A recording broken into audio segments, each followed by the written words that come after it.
I mean, I am very sensitive to atmosphere, but I tend to get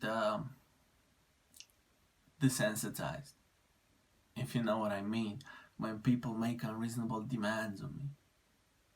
For instance, last Christmas, I decided to do a bit of snow clearing for the borough council. Now, I didn't have to do this snow clearing. I mean, I wasn't financially embarrassed in any way. It just appealed to me. It appealed to something inside me.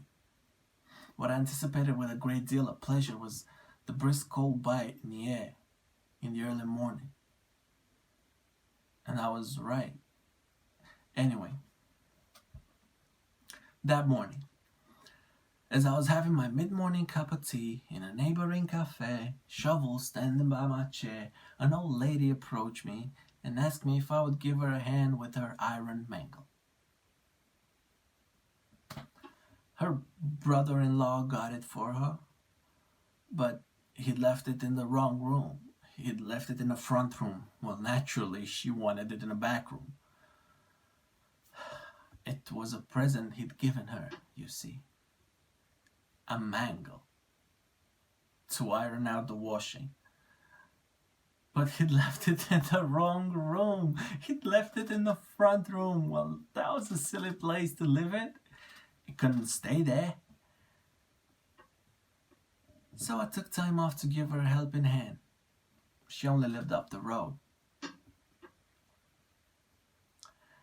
The only trouble was, when I got there, I couldn't move this mangle. It must have weighed about half a ton. How this brother-in-law got it up there in the first place, I couldn't even begin to envisage.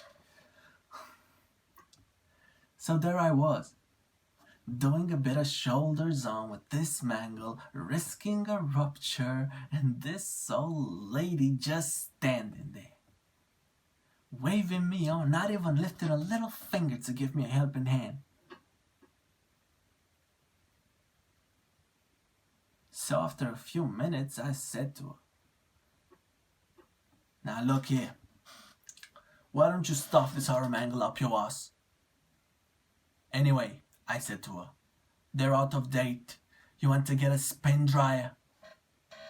I had a good mind to give her a workover there and then, but as I was still feeling jubilant with the snow clearing, I just gave her a quick arm jab to the belly and jumped on a bus outside.